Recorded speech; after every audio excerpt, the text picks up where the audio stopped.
Good morning, good evening, and good afternoon, wherever you are in the world, and welcome. Welcome to the Infinite Way, where spirituality meets humanity. My name is Dr. Enolia, and our guest today is Siven Singh from South Africa. Siven, welcome on the Infinite Way. Hi, good morning, everybody. Good afternoon. It's absolutely an honor and a pleasure to be on this webcast. And thank you for inviting me. Oh, you're so Absolutely. welcome. Thank you. Why don't you tell a little bit about yourself and introduce yourself to our audience? Sure. Okay, I'm Siven. I'm from South Africa, Durban. It's a coastal town. Um, my background, I come from a marketing background, and I've been working in different corporate environments on the marketing side of brand building, brand extension, brand innovation. And I've also touched a little bit on sales too as well. But on my time that I'm off, I'm part of an NGO called the Art of Living, and it's a global NGO that is found in about 185 countries. And the founder of the organization is known as His Holiness Sri Ravi Shankar, and his main aim is to bring about peace and a smile on a person's face. So he's actively involved with the United Nations, World Health Organization, in promoting peace, especially mental peace in today's times onto that day. So from that there, we've been focusing a lot on the correctional facilities in our country, where we introduce this program to bring mental relief or a smile on the offenders at the different correctional facilities. And so far, the program has been very well received. This program has also been facilitated in most of the countries throughout the world, because we find that if we can take care of the offenders in the mental space, it'll boost up their self-esteem and it'll enable them to become a better member of society when they are released. And we often have the thought, if you've done the crime, pay the bill, and we forget about it. But you know what? They also have got emotions. They've also done something, but we need to help, encourage, motivate, inspire to say that, you know what? Life still goes on, and there's plenty of yourself to offer to the world onto that day. This So is that's a little bit admirable. Yeah. Yeah, this is just very, very admirable work. Very admirable work. And I really want to get to a point of understanding with you and your journey to find them. What was it within you that made you want to work for this organization, reach out to this organization to work with those who are in the correctional facilities? you know, life is very interesting. We don't know what the divine has in store of us, but yet in our mind, we have a massive game plan, action plan, or whatever plan you want to say, that I want to do this by this certain age. I want to have this qualification at this age, and I want to travel the world. But when you sit back and you realize, as much as we have these dreams, desires to fulfill, the divine has a bigger and a greater plan which you don't know about.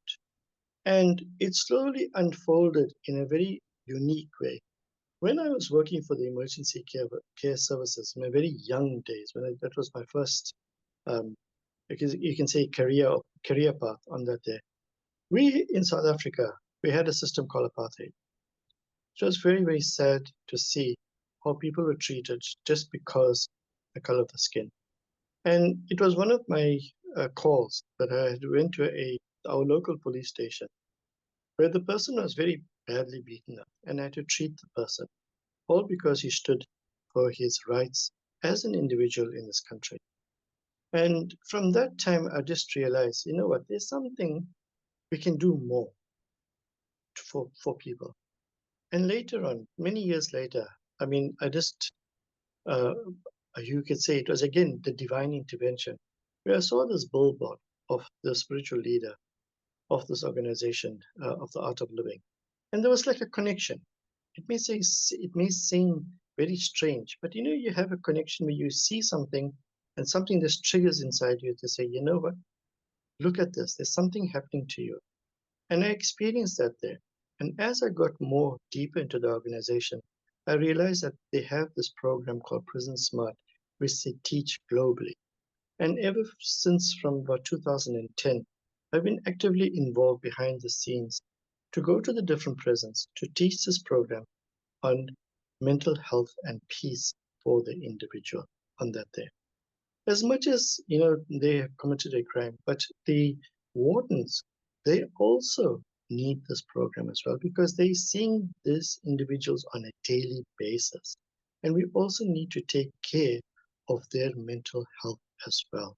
So we're instituting a program for them so that they can handle the day-to-day stresses of their own personal stress as well as what they encounter on a day-to-day basis. Because remember, to work in this type of environment, you need to be mentally very strong to see the different emotions that the person goes through while they're behind the bars on that day.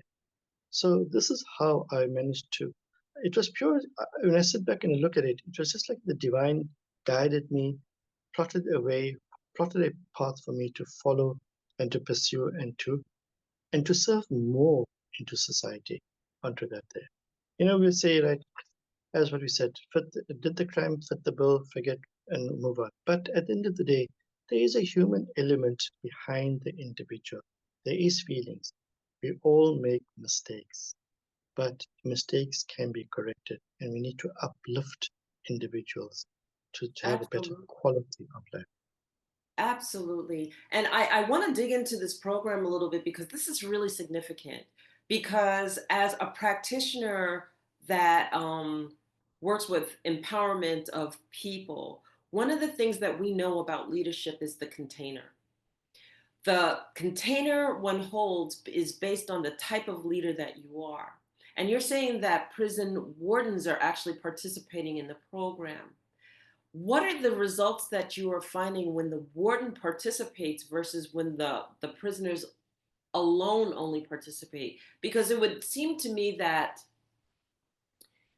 the bringing of peace to leadership creates a desire to want peace in the facility all the time and to create venues of peace through what they've learned. What have you found and does it work?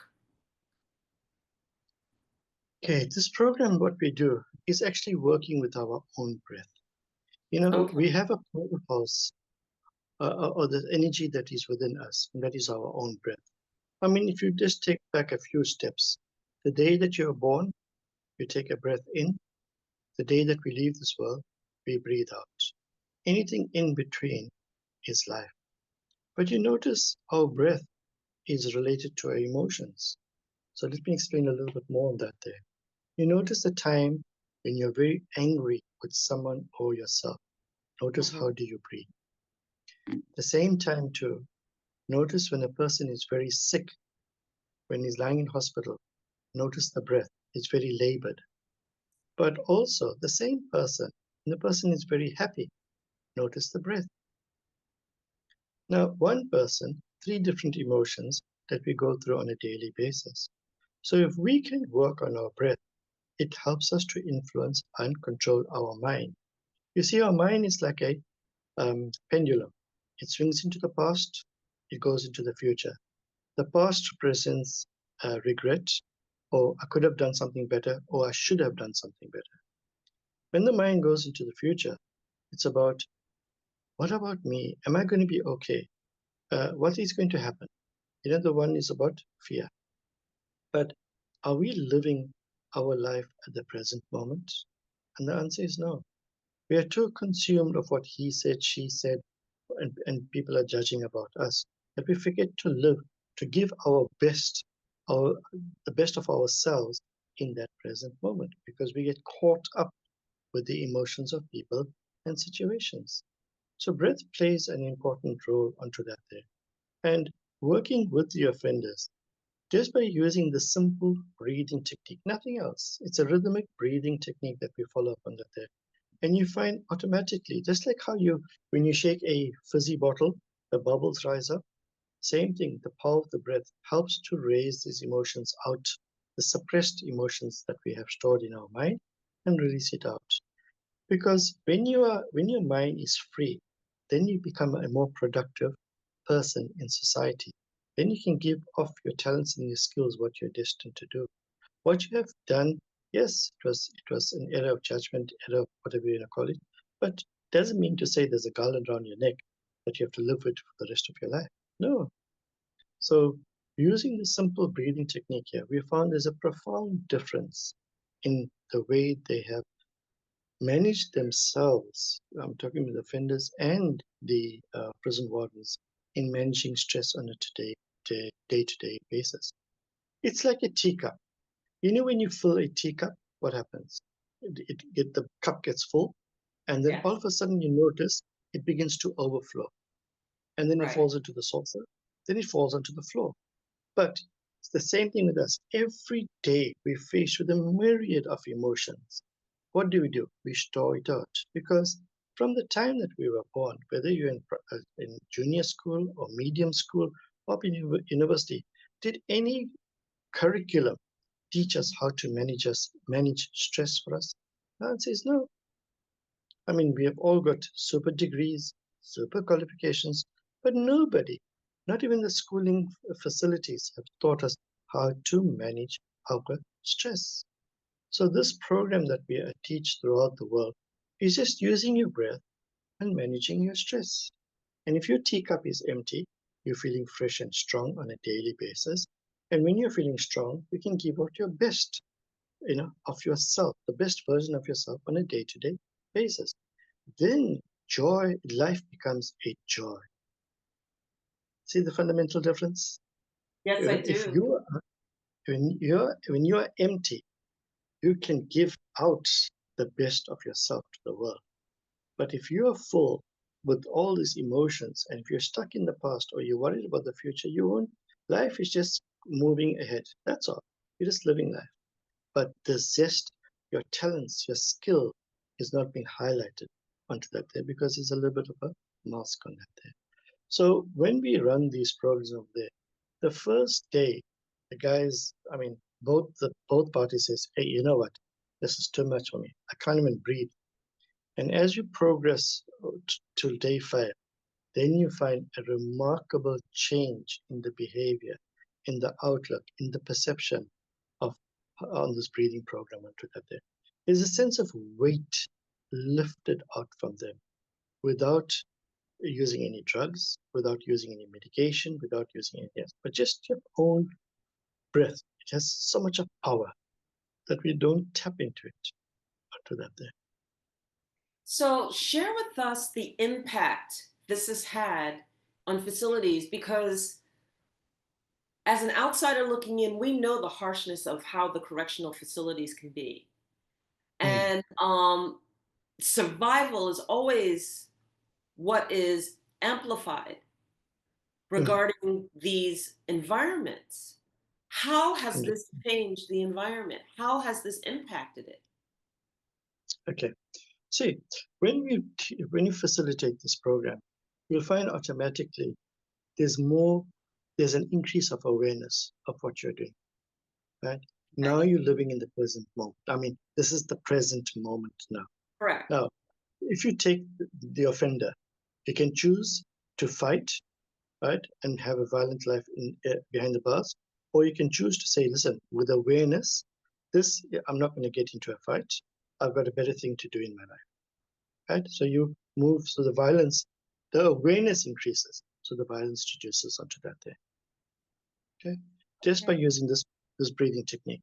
Secondly, you'd also notice is that, you know, it is very surprisingly when you practice your breathing and you're becoming more aware. Do you know your intuitive side of you actually enhances? You know that gut feeling, that inner voice that tells you, you know what, Yes. this is not right, or this is the correct thing to do. And this is what we have noticed amongst our offenders, or generally when we do this on a public forum as well. And the third important thing is that there's an unusual skill or talent that surfaces up from within you by doing this breathing technique onto that thing. Leave Okay. alone the other benefits like having the peace of mind. Today, we, I mean, let's face it, we can go to the best restaurant and have the best meal prepared by a Michelin chef. Right? We'll enjoy it and say, wow, tasty. We may go to the best venue of a holiday and say, oh, wow, this was so great. But after 5 minutes, you'd forget about the food and you'd forget about the venue. Mm-hmm. Right. Okay. That's the nature of the mind. It's the same thing with us too as well. When we have something that is bothering us or stress, it's always on top of our mind. We're not focusing on our day-to-day activities. So by using the breath, we're able to work and release the stress that is stored intracellularly onto that day. It's a rhythmic breathing on that day. And we have found out that the productivity of the wardens have increased, but also the violence inside the offenders within themselves has decreased. The long lost smile has come back onto our face, Wow. irrespective the environment that they are in at the moment on that day. And if someone can smile at a difficult situation, then they are living life. Okay. It's Okay. the art of living. It's the art of living. Yeah. No, we're not getting flustered and say, "Oh my God, what has happened now? What am I going to do now?"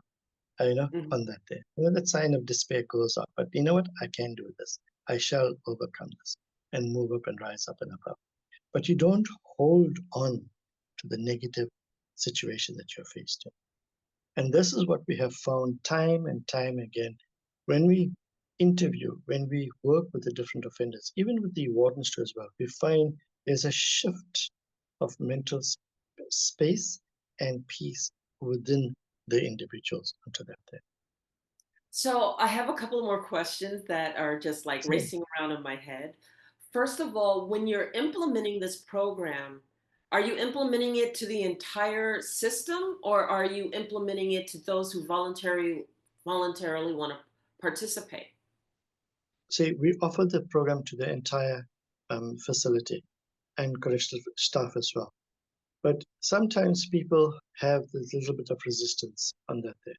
So Uh-huh. those who are willing and are volunteer, as I say, we are an NGO. We're not a religious organization. We're just using your Right. own breath. That's all, your own breath on that day.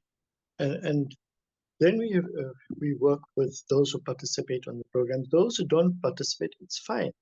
When you're ready and when you understand, when you find your friends in the facility and finding a better, enjoying the life or finding how to cope up with the situation, then they say, no, I want to be on the next program. And time again, we have noticed that after the second or the third program, no, I want to be on your program. So the news or the joy or the benefit actually is passed on from the participant to these fellow colleagues or friends in that environment. Because if they can see the relief just by using the power of the breath, then they also want to feel that same happiness too as well. We don't realize how powerful our breath is on that day. Like you Right. see, like nature, it has a rhythm. The sun rises at a certain time, it sets at a certain time. Like how we have the 4 different seasons, one after the other. The same thing. Our breath is linked with our different emotions on that day. And if we can master our breath, we can master our emotions to become better in society because we don't have to hold on to things. Yes. So how do you get the wardens to actually participate? Wardens, they're the most skeptical of all. But when no, I mean that's serious. We find that in a numerous correctional facilities, but once or the first batch that tries it out, then all of a sudden said, no, I want to be the next program. I want to be on the next program and to that day. Because if you look at it carefully, the wardens actually are cold face on a day-to-day basis. Right? Right. They may have the shift, maybe 3 days on or 3 days night or whatever it is on that day. But they see in that 12-hour shift some horrific things, but they do not know how to release the trauma that they face or what they have seen.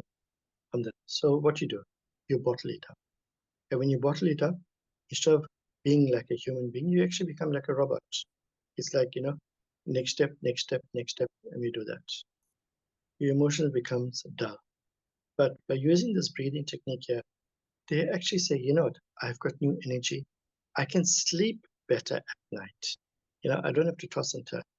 And the most important thing, or the third biggest thing that they've noticed, you know what? I cut down taking and sleeping tablets. Okay. I've cut down, right, on that there. And I'm able to eat better. I'm able to go to the bathroom better. And, generally, I don't feel there's a weight on my chest or on my head on that there after Right. each shift. And this is what we have noticed. But generally, that's a general feedback that we have got from our participants. Okay, so understanding that this is a really significant program, how do you expand? How do you get the word out to other prison systems that this is working, that this has made a significant impact, and it brings out better aspects of the people um, um, who are impacted by the correctional facility. So how do you get the word out? How, because this to me, if it made such a significant impact, would be like wildfire, where one prison system would talk to the next, would talk to the next, would talk to the next. Now I know that you're in, I think you said 138 countries, correct? Yes, that is true. Yeah. And knowing that we have way more correctional facilities than 138, how do we get the word out? How do we let them know that if nothing else, this brings a little bit of quality life in a place that seems to degrade and take away so much from people? Right. So our first step is generally to work with the minister or the chief. I would say the minister of social responsibility, or correctional facilities, depending upon which country, which term that they want to use onto that there. So, sometimes with the government officials, there's a little bit of resistance. There's a little bit of apprehension to say what we're going to do. But in the countries that we have worked, or with some of the government ministers that we have worked, they are so receptive because they are looking for some bit of tool to help the offenders. I mean, seriously, they are wanting to take that social responsibility to help the offenders so that the violence drops. There's peace in their correctional facilities. But if you have a good mental health of people in society, then we have less crime being committed. It's a chain reaction. So immediately, when the correctional minister says that, let's try this program, then he passes the message on to the different correctional facilities. Listen, let's roll out these programs. And then we go to the different correctional facilities and we have a memorandum of agreement to say, this is the type of program that we would like to, teach in your facility, and this is how long it's going to be. And the guy says, right, listen, we are ready for you to start. When can you start? How long is going to be, and things. Yes, but during the time there are going to be disruptions because offenders have to go, one, for a court case, two, for hospital visits, or three, for medical checkups, or whatever it is on that day. But the program still runs on that day. So we work with the males, we work with the females, we work with the juveniles, we work with the highest section in the prison department of the way the offenders are based on that day. I mean the medium. I mean not medium. The long-term serving. Yeah, that's a word. Long-term life in sentences. We even work with them too as well because they need it the most on that day. I mean, if you look at it carefully, about 6 hours, you just have a little bit of outside activity. After 2 o'clock or 3 o'clock, depending upon how the prison works, you get back into your environment, and that's what happens to you. 7 days a week, 365. So if we teach this technique here and we empower, then there's quality in the difference in life. And today, who's not looking for mental peace? Everybody is looking for mental peace. You cannot take a tablet and say, right, this problem is solved. It's not working out like that. I think the new pandemic is going to come very shortly in the world is mental hygiene and mental awareness onto that. Yeah. I'm sitting here thinking, so is your organization a volunteer organization? Like who is administering the teaching like yourself? In terms of what iterations do you have to go through to prepare to work within the correctional facility system and work with those who are incarcerated? Okay, so Art of Living is an NGO that is based in Bangalore ashram, but we've got four major centers throughout the world. If we go to West Germany, we are based in Bonn. We go to Canada and in America. But we also have very strong representation at the WHO. Um, um, the WHO and the other international organization where we present the facts and figures to the different leaders of the country to say this is what is happening. A lot of countries have actually, like what I said, we're represented in 192 countries, and most of those countries have already adopted this particular program to uplift the mental health and awareness of the offenders in the different prisoners, correctional facilities onto that there.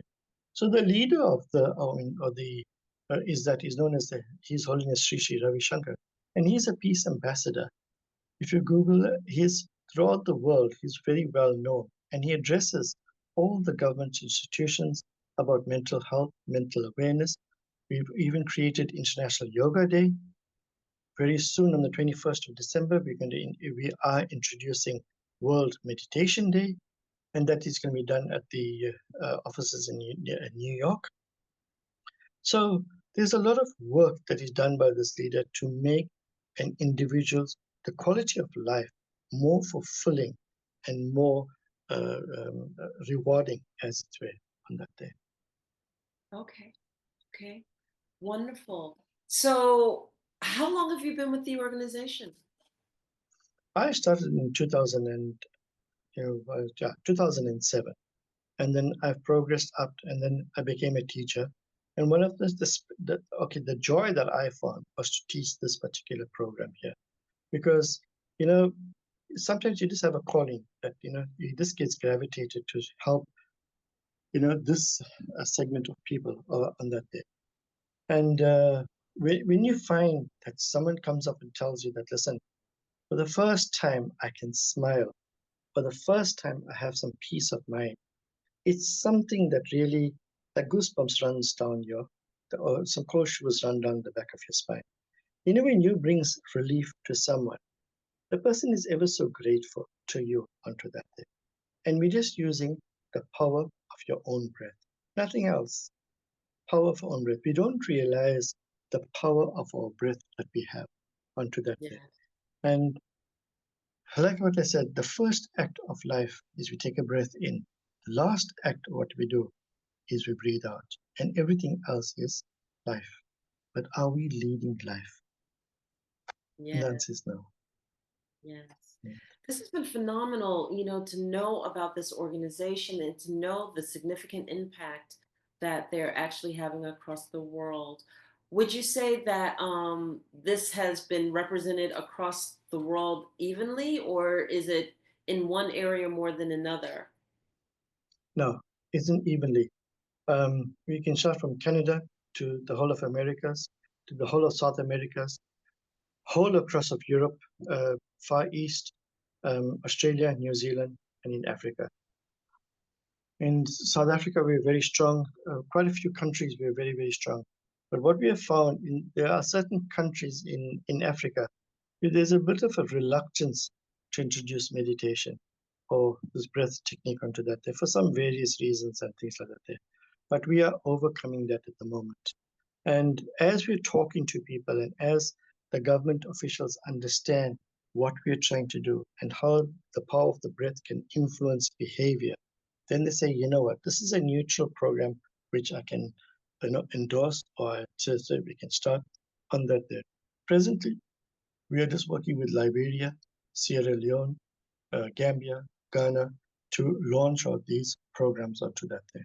And there's a very, very strong favorable response to have MOUs done so we can send our teams, our staff to go and teach those programs over there. And if you have a healthy society, then the country becomes healthy too as well. But if you have a country that is full of crime, then there's no investment that comes into your country, onto that thing. So we're coming up on our hour soon, and this has been such a wonderful conversation. If you had the opportunity to share your deepest want in regards to this program, what would you say to those who might have contacts to be able to open the door to be able to allow this program to enter into other systems that are resistant, that it isn't in place? What would you say to them? Life is a celebration. Are you celebrating life? Mm, It's something it's just 3 or 4 words, but life is a celebration. Are we celebrating life? And if you can answer that with a very truthful to say, yes, I'm celebrating life because I've got no worries, then you're a little bit not true to yourself. But when you say that, listen, if I can take care of my mental peace and wellness, then I'll be celebrating life. Because you can have a pot of money, you're still unhappy. You can have the best food, you'll still not be happy. But when you have peace of mind, whether you have lots of money or you don't, that's the greatest wealth a person can have today. And we can invest in our mental wellness and health and wellness, then we have achieved something unto that thing. beautiful. So, so beautiful. So, those of you who have the opportunity to connect with Sivan, please open the door. Those of you in our audience that might have a connection to a correctional facility, that might have a loved one in the correctional facility, find out about this program, represent it to the facility, let them know that it's there. And Sivan, how can people get in contact with you? How can they find out more about your program, website or Okay. otherwise? What I'll do is that I'll give you simply just over the air www.artofliving.org, and the web page will give you all the details. And if you want to press on the icon, Present Smart, it gives you the entire details, the work, the history, the success rate, and where we have done in the country. But I will forward you all the details. And next year, February, we are going to have International Women's Day, where we're inviting women throughout the world, whatever skill, um, educational background, or whether you're in business, whether you're in private sector, whether you're the government official, we are creating a platform where women voice out the concerns, the difficulties, the challenges that they face as a woman in today's world, in no matter what field. And then the conference that we have actually gives a platform. How do we find solutions to make women more empowered in today's society? So it's open to one and all. If you have time, and, attend the program. We get speakers from throughout the world. We've got people that come in to share their personal experience of how they've changed and how they've made changes in their community, in their country, on that day. If we don't empower women today, then we are not empowering people, because women are the backbone of society. Well stated. Thank you so much. And I agree. Oh my goodness. So, is there anything else that you want to share with our audience before we wrap it up? Now I will forward all the details, and you can Google, you can send my personal contact details. If there's any queries, any questions, anything that you'd like to answer, or you're not sure about, give me a shout out or reach out, and I'll gladly assist in any way whatsoever. And we can open doors. And the greatest gift or the greatest service that you can do, if you can bring mental relief to a fellow individual, you know how much of phenomenal blessings that you get unto that day. It's just unreal. That smile that you have on your face just to say that you help someone, it's just priceless. It's just priceless. Thank you so, so much. Not only just for presenting the information, but for what you do, how you work, and how you've chosen to live your life. This is a phenomenal feat to be able to enter into sometimes the harshest of circumstances to bring mental awareness and mental peace. So thank you for what you do. Thank you for or all of those people who are working within your teams also. what a beautiful contribution it is to humanity. And I hope that you'll continue it. I hope that our listeners will hear this and want to connect and reach out to you and share how to open a door for a particular system that may not have been entered into.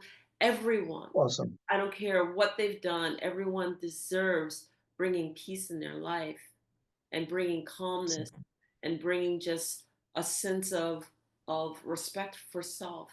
So thank you for what you do, and Listen, it's been phenomenal learning about the programs and everything. my pleasure. And if we can reach out and we can make a difference in society, that means we have done some bit of work on that day. Absolutely, absolutely.